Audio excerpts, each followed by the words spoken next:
the figure that Mrs. Blumenthal put on here, which is for 416,000.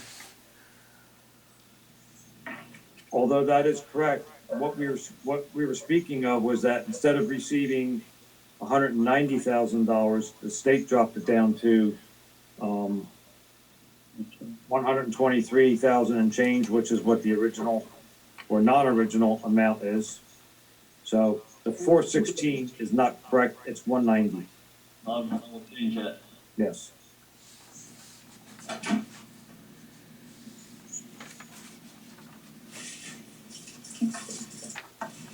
And also, one other, going down to number 4 on page 6, the last two words where it says, we'll go to the committee for decision. The committee cannot make decisions, they can only make recommendations. Okay. To make a decision is a violation of the sunshine law. Does anybody have anything else for the minutes? If not, someone make a motion. I'll make the motion to approve the minutes with the necessary corrections. Second. Is there a second? Mr. Dilch, second. All in favor? Aye. Aye. Any opposed? Next, moving down here, we have correspondence from the county. I have no information that was provided to me on this, Mr. Moore. Yeah, I left it on my desk. Well, all it was a notice saying that Atlantic County Purchasing went out for rock salt bid. They identified the number of companies that they contacted, and one company was chosen, and it was, I think, around $53 a ton. But the only reason I put this on is, one, to notify you that that happened, but the decision of whether to buy the rock salt directly from this company that's on state contract, or there was talk about going to the building over on Mays Laney Road from the county and just having the county give us the rock salt like Weymouth Township does, and then they bill us direct. Well, here's how that's gonna work. If we were to go with another company, then that means we would have the salt brought back onto our property again. That's correct. And under the shed. So council has already voted they don't want to do that. I don't want to revisit that issue. I think we perhaps realize that we could have kept some salt around, but getting away from that, we have a choice. Do we want to stockpile salt again, or do we just simply get into the cooperative with the county, which I think is not a bad idea. I don't think that's a bad idea. It also helps to increase our best practices for sharing services. We're showing that we're actively trying to share a service, and that would be through the county. So we already have a good working relationship with the county with regards to the trash and the recycling, and there's no reason to no longer get the salt, which, by the way, we have been getting salt from them for a while.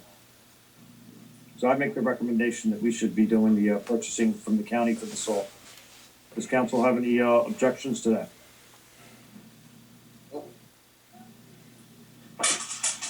Hearing none?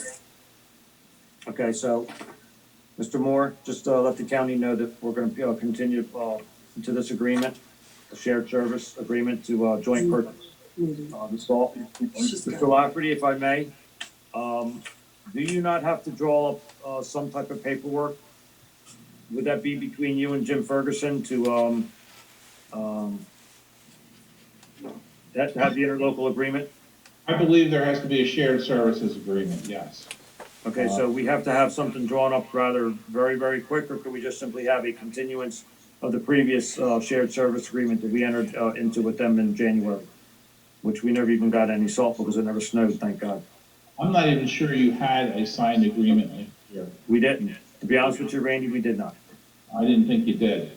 So I will contact either Mr. Ferguson or Mr. Pagano, and I believe I have a prior shared services agreement that you entered into. I will look for that, and then you really should do that. But I think that I think so. You've operated, I think, for the past 2 years, really on a gentleman's agreement, so to speak. The county is very cooperative to work with, I must say. You know, I know the players over there in Public Works and the department head, they're very, very cooperative people to work with.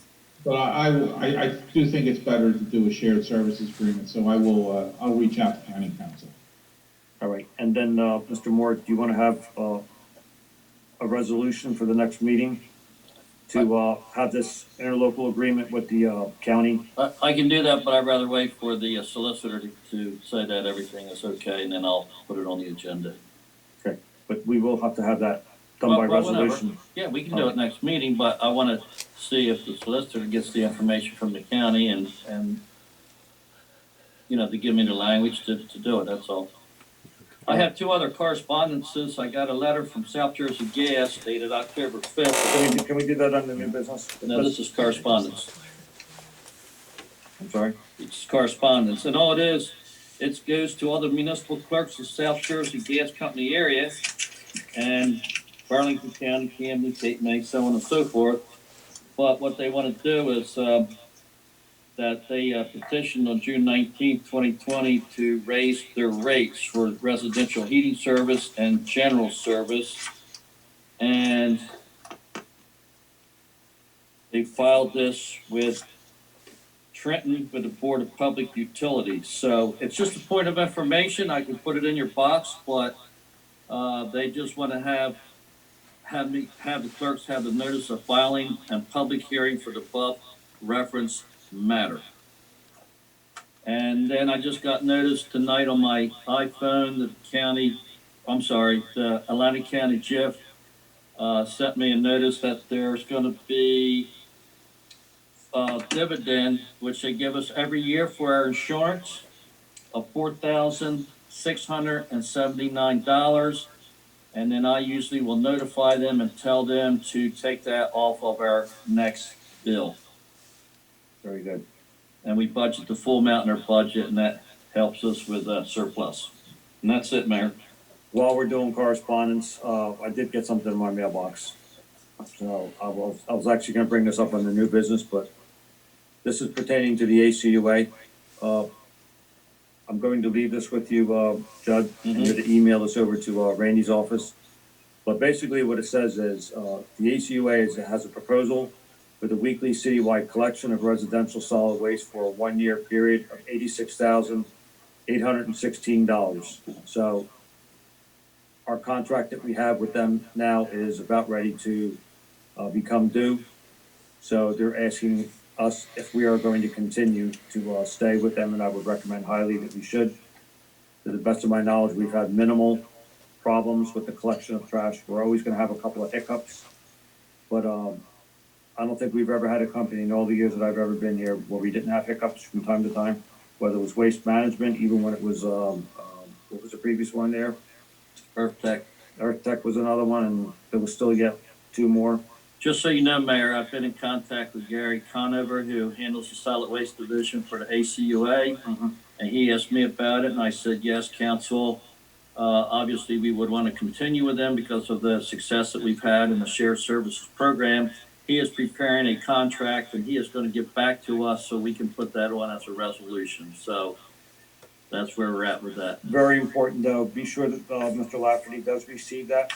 Email Yes. that over to his office, and I'm sure Randy will get a hold of the proper people to discuss putting together the contract that we'll enter into with them if council decides that that's what we should do. Yeah.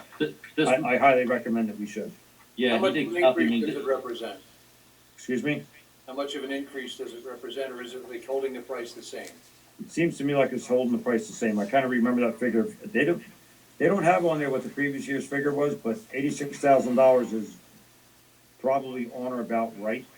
Mr. Dilch, the letter does say an annual cost increase of 2% at the start of the next contract year. So there's going to be a 2% increase. What's that $86,000? Is that the 2%, or is that the previous year's? They're just saying that for a 1-year price of $6,816, but then the letter goes on to say that all prices quoted within this proposal assume a 5-year contract between ACUA and Estell Manor with an annual cost increase of 2% at the start of the next contract year. And we approved that 5-year contract, so there's nothing that we have to do. You're Well, just no, this is- advising us that we're about to go into the 2% increase of the second year of the contract. We're 1 year into a 5-year contract, if I remember correctly. He indicated to me that this was a new 5-year contract, All right, so, that's what Rick Dobie came and saw us about, right?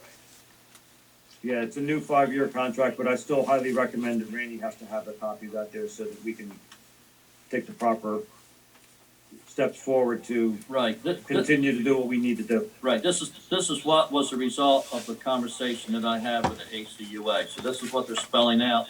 We just need to get a resolution to approve this, but I'll send it to the solicitor, and then we can do this, at the December meeting.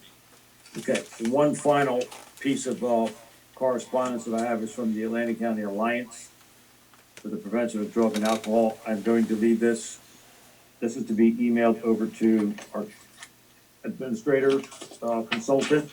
She's been staying on top of this issue here, but quite frankly, if you read that there, it says we're not doing anything for 21. Okay. Now, I thought that we had some grace period that we could, but according to that letter there, it says, no, we cannot. So Mrs. Blumenthal has been very gracious and right on top of this particular subject here. I would highly recommend that she should continue. Be sure that Jennifer does in fact get that email. I will do that, Mayor. Other than that, that's pretty much it for correspondence that I have.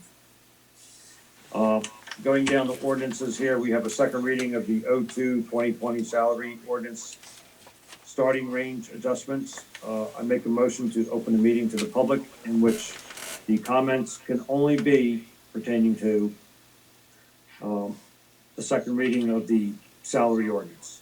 I make the necessary motion. Is there a second? Is there a second? Mr. Diligence, a second. All in favor? Aye. Aye. Any opposed? The meeting is now open to the public for the purposes only of discussing the adoption of this ordinance. Mayor, there are no hands raised, nor are there any comments. Very good. Very painless. I make a motion to close the public portion. Second. All in favor? Aye. Aye. Aye. Probably want a roll call vote on this, Mayor. Yes. I make motion to adopt. Is there a second? Is there a second? I need a second. I need a roll call now to record the tally here. Yes, Mr. Dilch, I'm sorry, I missed, what are we adopting? salary ordinance. Yes. Mr. Olson, Yes. Miss Owen. Miss Yes. Owen. Miss Sparks, Yes. Mayor Benesia. Yes. Moving down the line here, we have ordinance number 3.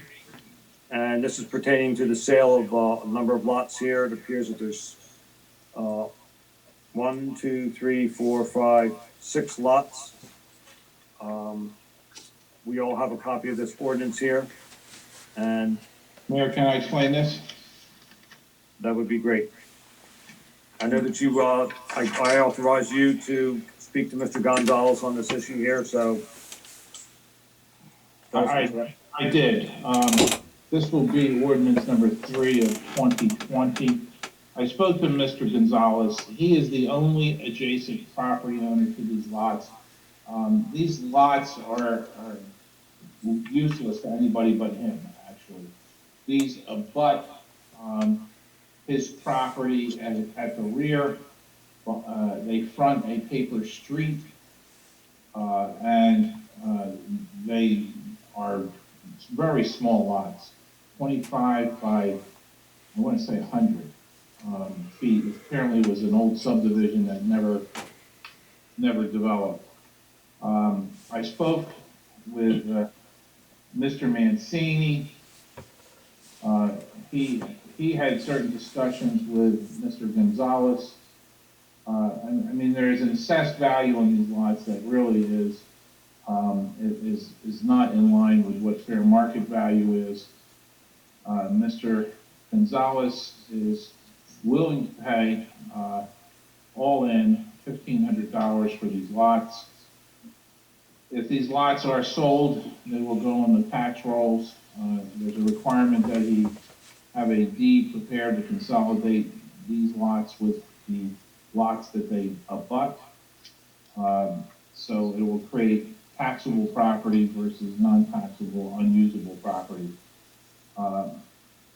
So under the applicable statute, NJSA 48:12-13B, we have a negotiated fair market value of $150 per lot. We also have administrative and legal and advertising costs of $600 for a total of $1,500.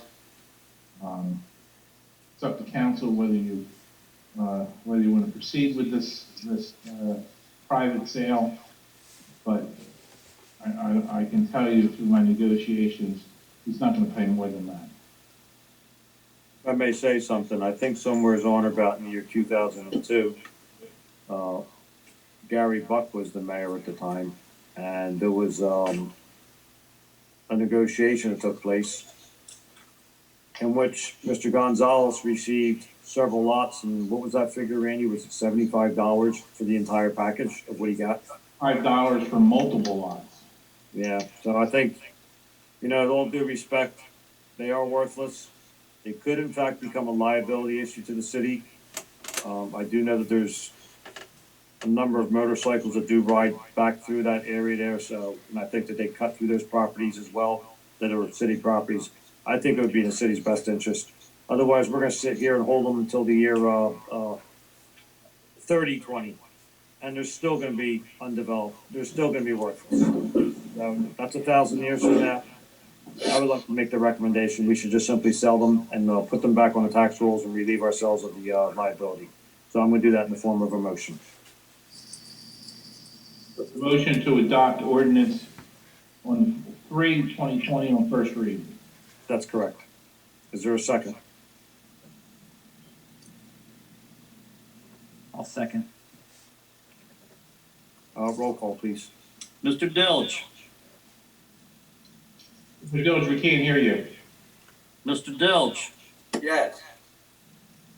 Mr. Olson, Yes. Miss Owen.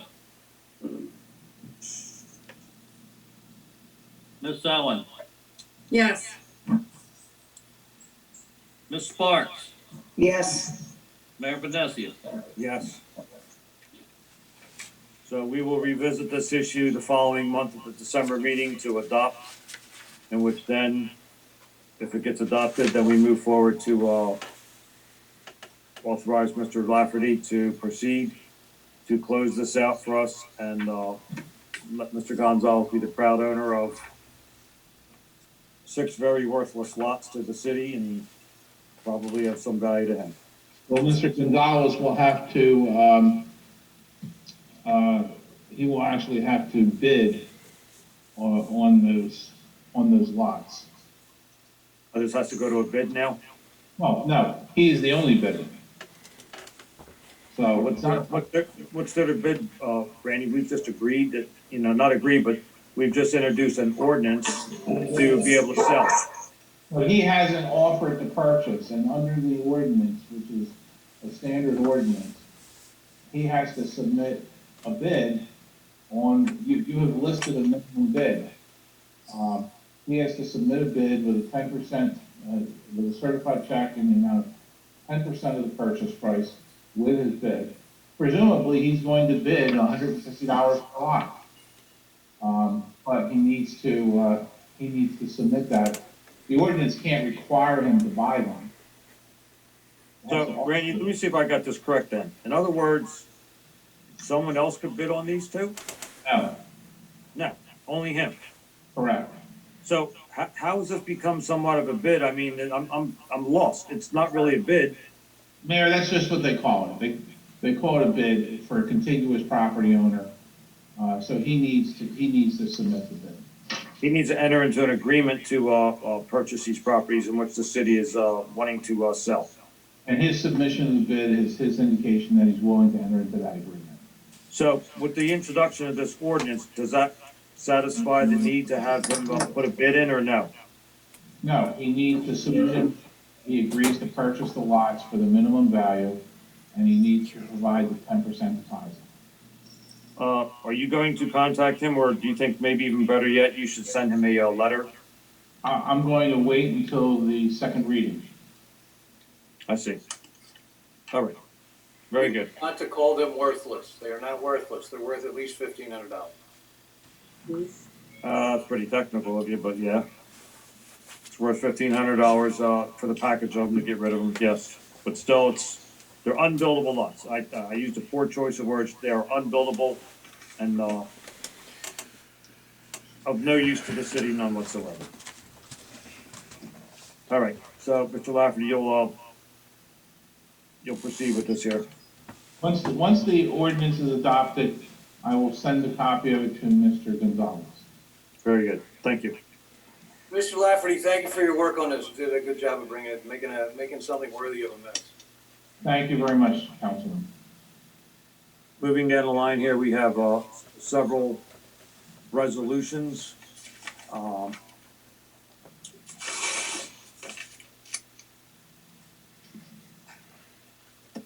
Randy, Yeah, correct me if I'm wrong. These are mayoral appointments. These do not need to be done by resolution. if you're talking about 77-2020, There's 76. It's to rescind resolution 75, which never should have been a resolution in the first place. It's just simply an appointment. Does not need to be done by resolution. It was done in error. no. But first of all, Resolution 76 is rescinding Resolution 75 because Mr. Mallon is no longer employed by the city. That is correct, but nonetheless, it should have never been done by a resolution anyway. These are mayoral appointments. I need to finish, Mayor. I spoke with Helen Goodwin of the Atlantic County Municipal JIF and discussed this with her. She indicated that according to the bylaws of the ACMJIF, appointment of representatives needs to be done by resolution of the governing body. And in fact, she forwarded a sample resolution that they recommend as to form. So this is one of those situations where there's a requirement imposed by the charter of the organization that the resolution be adopted by the governing body. So Resolution 75 was not an error. That was compliance with the JIF requirements. And Resolution 77, appointing a representative to, as an EPL representative, is not superfluous either. The JIF will not accept someone who's not appointed by the governing body. And that's also true for the JIF commissioner and the claims coordinator. That is also correct. It may even be for the risk manager, but I'm not for sure. But that's how the JIF rolls. They want resolutions on everything. Okay. And they provide the resolution and the language and all that. So if you're saying that it has to be done by resolution, then someone make the necessary motion to adopt resolution 76, 2020. I'll make the necessary motion. Is there a second? I'll second that. That does not need to be done by roll call. All in favor? Aye. Aye. Aye. Moving over to 77. Once again, this is the mayor's appointment, but looking down at the end here, I did not put this resolution together, and quite honestly, I don't see the need to have an additional contact person. If I intend to be out of town or something, I would designate somebody, but I don't have any intentions to be out of town. And I don't think that if there's a conflict, then I would certainly, abstain. Mayor, can I speak for a moment? Sure. I want everybody to understand the role of this person, because I also discussed the role of this person with Ms. Goodman. The person that you will designate as the EPL representative is a person who deals with contacting, who has authority to contact the JIF solicitor on employment-related issues. They do not oversee litigation. They don't get involved in litigation. These are day-to-day decisions and issues that arise essentially in an HR context. Is someone entitled to vacation time? Is someone entitled to utilize their sick time for this? Is someone, these are those routine questions that you want legal guidance on. This is whether someone's entitled to FMLA or whatever. So these are HR related issues on a day-to-day basis for employees at all levels in the city. So I don't want anybody to have the impression that this is somebody that oversees litigation or gets involved in discussing employment practices litigation with the JIF. That's not the role of this person. This is a guidance. Sort of think of it as a hotline to deal with day-to-day HR issues. And that's what the role of this person is. It's usually someone who's administrative in the city. Sometimes the solicitor, I'm not suggesting that here, but I'm saying sometimes the solicitor is designated as an alternate. So that's what the role of this person is. It's nothing to do with any decision making. It's simply that person is authorized to call the JIF. Pertaining to employee issues. Employee-related issues. Again, as mundane as whether sick time should be available or FMLA time or whatever the issue is. That's the context of this. This is simply an HR service that the JIF provides. And I'm sure they provide it in the hope that you get the right answer and, the issue is resolved. I don't mind transferring that over to Mr. Dilge. I would just certainly want to be apprised of the calls going out rather than just simply doing it, because then I'm not aware of what's happening. For real. And I think that even within our form of government, when we are in closed session, that would be my role to understand what's happening with that there. And I don't have a problem to delegate that out, but I certainly think that I should be aware of what's going on first. Do you agree with that, Mr. Lafferty? Well, and that's up to council. I mean, if you want Mr. George to accept that, and he does accept it, I mean, it's a nuts and bolts responsibility.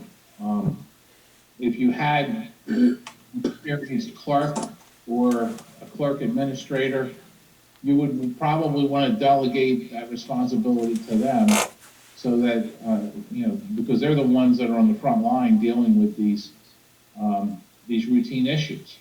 It's merely intended to help the municipality not make a misstep that could complicate an issue, whether it's a grievance or whatever it is. That's the role of this. So it's from the mundane to the most complex, any aspect of HR to which we might look to the JIF for defense or protection, it's the opportunity to discuss it with them first.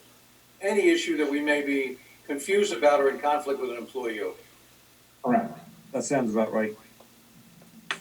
I suggest, and I don't know how this fits into the current discussion around this very particular resolution, I would suggest it's in this council's best interest to assign this to Mr. Olson if in fact he's willing, because he's very fair-minded. He's got a lot more runway than I have, or than the mayor has probably.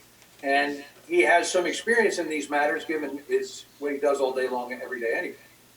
I think he's probably most suited of the five of us. He's probably best suited for that. Mr. Can I tell you Olson, something? we have discussed this in the past. I don't know how you feel about it. Mr. Dilch, may I say something and stop you for a moment? You're really good.